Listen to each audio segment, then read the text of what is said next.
আমাদের নেত্রী দেশনেত্রী বেগম খালেদা জিয়া তিনি 6 বছর কারাগারে কাটিয়েছেন। তার দুরারোগ্য অসুখ হয়ে গেছে কারাগারে থেকে। আপনারা জানেন আমাদের ভাবতে হবে চেয়ারম্যান সাহেবকে তাকে বাসা থেকে তুলে নিয়ে গিয়ে তাকে নির্মমভাবে অত্যাচার করা হয়, তার শারীরিক ক্ষতিগ্রস্ত করা হয় এবং তার যে পরিবার তার সন্তান সবাইকে যে ট্রমার মধ্যে ফেলে দেওয়া হয়েছিল, এটা আনবিলিভেবল। আজকে এই যে প্রাইস উই পেইড, আমরা এই যে মূল্যটা দিয়েছি, আমাদের সকলের একটাই প্রত্যাশা যে আমরা একটা সুন্দর গণতান্ত্রিক সমাজ ব্যবস্থা ফিরে পাবো, তাই তো নাকি? তো সেইখানে আজকে কিছু মেঘ করছে, আকাশে মেঘ আসছে, এটা বোধহয় আমাদের প্রাপ্য নয়। আমরা এটাকে এখান থেকে বেরিয়ে আসতে চাই। আপনারা দেখেছেন যে ছোটোখাটো ঘটনাগুলোকে কেন্দ্র করে সাম্প্রদায়িক সম্প্রীতি নষ্ট হওয়ার অভিযোগ আনা হচ্ছে এবং এমনভাবে প্রচারণা হচ্ছে কিছু কিছু বাংলাদেশি তো না, প্রায় ভারতবর্ষের কিছু মিডিয়া থেকে, যে মিডিয়াগুলো প্রচারণা করে আপনার এমনকি ওয়েস্টার্ন ওয়ার্ল্ডকে পর্যন্ত ইনফ্লুয়েন্স করছে। আপনাদের যুক্তরাজ্যের থেকেও আপনার রিয়াকশন গেছে। আমি আপনার প্রথম কয়েকদিন ঘটনার পরে আপনাদের নিশ্চয় 3 দিন কোনো সরকার ছিল না, পুলিশ ছিল না।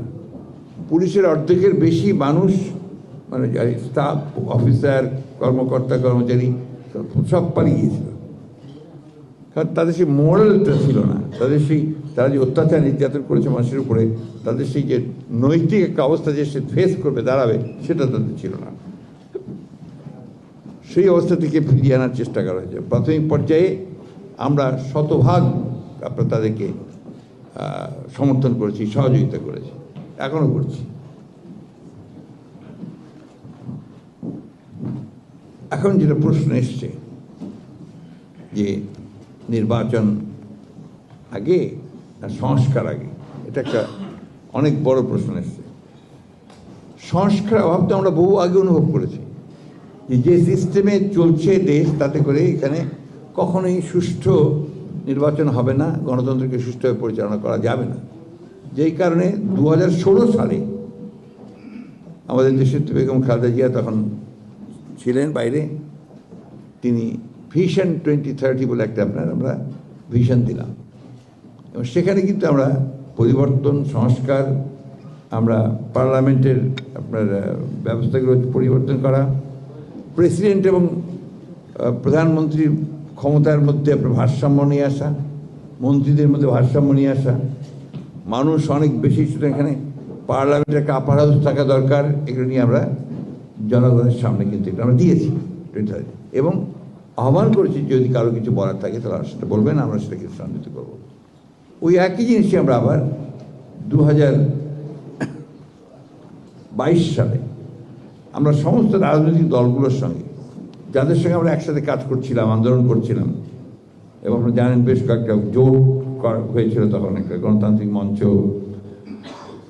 সমমনা দল, 12 দলীয় জোট, এই জোটগুলো সবাই মিলে আমরা কিন্তু আপনার একটা দেই, আপনার প্রথমে 27 দফা দিই, তারপরে 31 দফা দিয়েছি। 27 দফার আগে ছিল আবার একটা আপনার গোলাপবাগের মিটিংয়ের মধ্যে দিয়ে আপনাদের মনে হয় কথা যে সেখানে 10 দফা দাবি দেওয়া হয়েছিল। সেই 10 দফা দাবিতে কিন্তু সবাই সমর্থন করেছিল, including Jamaat Islam, remember please. তো সে আমরা সমস্ত জাতিকে ঐক্যবদ্ধ চেষ্টা করেছি। আমাদের স্লোগান ছিল একটাই, সেটা হচ্ছে জাতিকে ঐক্যবদ্ধ হতে হবে এই ফ্যাসিস্টকে সরানোর জন্য, গণতন্ত্রকে ফিরে পাওয়ার জন্য, রেস্টোরেশন অফ ডেমোক্রেসি। এটা আমাদের দুর্ভাগ্য যে স্বাধীনতার 50, 52, 53 বছর পরেও আমাদেরকে রেস্টোরেশন অফ ডেমোক্রেসির কথা বলতে হয়।